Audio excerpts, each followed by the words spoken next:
First of all, meditation is just to fatigue your body and mind so that you get fed up and find there may be something else. There may be something else, so he will be in search of a teacher. Then he will not tell him to meditate. He will tell him some unique method. He will tell him, keep quiet. He will not tell him to do anything.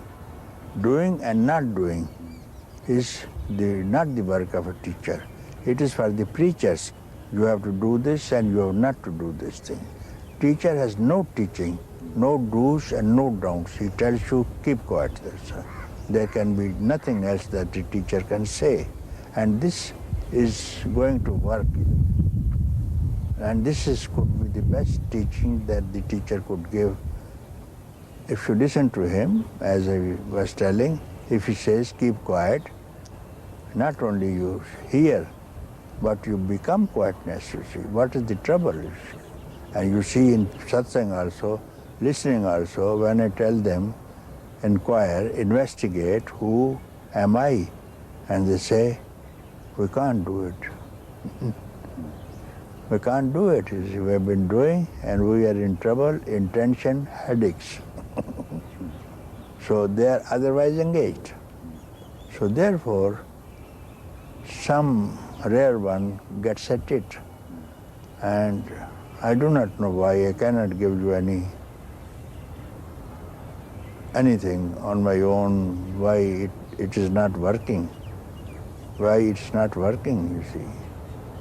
And if you keep quiet, you will fall in love with it, you see. After all, everybody needs happiness and peace, whatever they are doing. And there can be no happiness, no peace, no love, no beauty anywhere else, in any other object except this, here and now. Therefore, you don't need any meditation. Because meditation, you need mind to meditate. You need mind to meditate. Therefore, the result of any process has to be mental. Then you need body, such and such posture, hand to be planted this way, mudra to be kept this way. So it is going to be physical. So any physical activity gives you physical result, mental result. Any good idea that attracts you, sounds good, you follow it, that could be mental or intellectual ideas. Then the result will be intellectual. Don't shun all these ideas, you see. Physical, mental, also spiritual, you see. So if you get rid of all notions, what you have heard, and ideas, then you are emptiness itself. You give up the intention to keep quiet. If they can't keep quiet, give up the intention to keep quiet, then what will happen? When you inquire, who am I? So it strikes at the root of the mind. There's no mind at all with this inquiry. I is the mind, you know.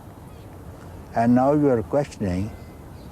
I is questioning to I itself. No one has ever questioned. Who am I? No one. Who are you? Who is he? Who is she? Who am I? No one ever has questioned. Therefore, it's the first time one can ask. So it's striking at the root of all creation, you see. Not person, striking the root of the creation. Then there will be no creation at all, and no creator also, and no beings also. It strikes to that depth, you see. Because the mind itself is a dust. So you cannot clean the dust with the dust. So if you have a mirror, it's dusty mirror, and you want to clean it, you bring some kind of dust and put another layer of dust. This is cleaning the mind, another dust. So anything doing, any other method, you want to clean the mind with some yoga, or with some bhoga, or with some meditation, or whatever it is. So it is putting another dust on the mind. So what I say is keep quiet means is removing the mirror itself so that no dust can alight anywhere. So this is holiness, I mention. So that the truth exalts the holiness, and now you are holy. Remove the mirror. And if you are a mirror, your face will be reflected. So this is a spot. With this spot, you are not holy. It's a reflection. How to remove the reflection? If you throw away the mirror, this reflection will return back to your original face. So if you throw away the mind for 1 second, this thought of holiness will reveal itself, merge back into the holiness. Therefore, truth exalts a holy person. Therefore, you have to be holy. How to be holy? Remove the mirror. Remove all reflection which you are seeing in the objects, which is the dust. Any belief is wrong. Why should you believe? Do you need any belief that you are David Godman? You are very sure about it. Why to ask? To be your own self is the only happiness, you see. All other happiness is to fatigue yourself and find out this is not the happiness. Because after that they will, if you again repeat that same process, it means that thing, that place has not given you happiness, therefore it wants to be repeated. Happiness is one. Happiness is one, but when you attribute it something which is not abiding, then it is different. Your happiness, when you say my happiness and your happiness, then it is not that happiness which I point at. I point at just happiness, not my happiness and not your happiness. And the difference only is that you are using my and you. If you remove you and me, then no difference. Ecstasy is a state of mind. For some time it will stay, sometime it will stay, and then it will again dwindle and return back. Ecstasy, you see. Many people get into ecstatic states listening a poem, a poetry, some singing song, or some with other things, you see, get into ecstasy and it goes away. It depends upon the circumstances, but bliss, when you have bliss, is not that also, not even bliss. Not even bliss, but bliss can be attributed to dawn before the sunrise. There's a dawn, and you know very well now sun will arise. Sun is not there, but something shows now is dawn, you say. So when you feel some bliss and you are not attributing to something else, so you are now focused, seeing the dawn. Now it is the east side, sun will rise. So your focus is entirely on the east, on one particular point where you see the dawn, because dawn is not in the west, you see. And if you can reject and don't get attached to this thing, one by one, remove the physical body, remove the mental body, remove the prana body, and remove the intellectual also when your intellect is working, and stop the intellectual, then bliss will come. Bliss will come when the intellect is not working. So even bliss is come, don't get attached. The most yogis get attached with this thing. This is from the yoga method, you see. Yoga method, they describe koshas, you see. And then you get attached to this kosha and don't get attached permanently, don't give up. Stay quiet, you see. And then it will become that, and mind is now absorbing the bliss. Absorbing the bliss, and mind is now becoming bliss. And now, sometime, it's not for the bliss to be rejected. Now, from the other side, beyond mind, no mind, freedom itself is coming to receive you, embrace you. So then only no one can reject the bliss, you see. So you have done very well if you feel bliss. Bliss of Atman, Atmananda it's called. Then it will take the form of Atman itself, then everything is gone, and that, even that is not final, somehow. Somehow that also, mind, no mind is now still alive. Even no mind is still alive, it is related to mind still, you see. So fathomlessness is this. Then your work begins here, which is going to be very beautiful work, which now before you have done well, and your task is over. Now this is the task of beyond. Now beyond is now taking hold of you and revealing itself more and more every moment, different beauty, different love, different form even, you see. Different form even, so that you are always engaged with it and it is always engaged with it. So that cannot be get rid of even if the body leaves, you see. So that can be described as the ultimateness. Silent mind is the to temporary keep quiet, temporary suppression of the objects in the mind, you keep quiet many times. Somebody wants something from you and you tell him, I don't have, or you are not willing to give, silent for some time. And still mind is also temporary. Stillness of mind is also temporary. For some meditation, concentration will result in still mind when you're, for a long time, when your mind is still like a flame of the candle. When again the breeze will come, the candle will again flicker out, any other thought will come again, the stillness will be washed away with the wind of a thought. Now no mind, I am hearing this question for the first time. It has never been asked to me by any person from India or from the West. It has never been asked. I am very happy for the first time to deal with this question. So, no mind, you want to say? First of all, to speak about no mind, we have to see what is mind. So, mind is something, we start from consciousness, okay?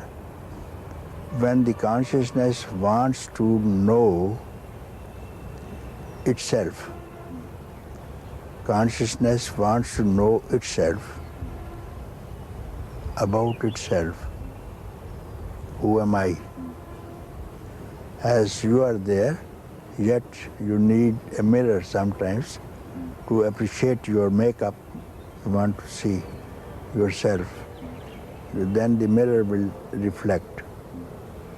So from there arises when the consciousness, in the consciousness there is a wave to know, asking, consciousness asking itself to know about consciousness itself. This wave is now rising. Wave in the ocean is now rising. So that wave now becomes I. Separates. Same consciousness, it has now separated from the consciousness called I. So when now mind is left alone, I is all this thing, what has happened. What you see is I only. I must be there when you see a tree, when you see a mountain, a river, men, animals, this is I only. You need I. So this I is now rejected everything. I alone is there. It cannot go back, return. It has decided this is the desire for freedom. It wants to return its original place. So desire to go back is no more there. So this I which arises from the consciousness is now returning to consciousness, and this decision is become no mind now. I is gone. I is gone, and this I was mind. So this I is now rejected. That in between I and consciousness, this in between is called no mind. In between is called no mind, and that's when in between will merge into consciousness itself, then in between will become consciousness itself. As we have this cup, and inside ether, emptiness, space inside, outside also space. And we call it inner space, and this is outer space. Why? Because this form is called cup, name, form, length, breadth, diameter. So when this name and form is removed, this ether and this Mahat means greater ether become one. They were always one, and why we called inside and outside, why we called freedom. So from this point of view, I call the inner space is now separate than the outer space. Why? Because name and form. And this name and form is I. When this I goes, this wall is removed, this becomes this. Still, remembrance will be there. Remembrance of no mind is there because you are coming from mind. So now I have no mind. So gradually, slowly, for a long time, how it happens, I do not know. This no mind merges back into beyond. So now you have no mind to work on your own account. You are simply being graced and picked up and obey what it is doing, and you are not doing anything. Doership is gone, mind is no more there, and all these other functions of the mind are no more there. So you stay this time for the stipulated period as has been charted earlier. This life will stay for the rest of the time. And some people cannot stand the shock of freedom more than 21 days. That is stated in the books. More than 21 days they can't stand this happiness. If some middle class man gets a Derby lottery for $1 billion, he doesn't know what to do. Some people get heart attack, you see. So much happiness, you see. So this happiness takes away the body itself. But he is liberated, doesn't matter now or tomorrow. Body is not in question. But some people can live only to benefit other people. So this benefit is not coming from some person. Going back to your previous question, it is coming direct from consciousness, and that person, that teacher knows that it is not me. I am simply picked up to speak, and it is not me who is speaking. And if it knows that someone is speaking on him, it is arrogance, egoistic, it will not work, you see. So if you have that experience, it's not your problem what you're speaking and who's benefited and who's not benefited, who comes to you or who doesn't come to you. It remains the same.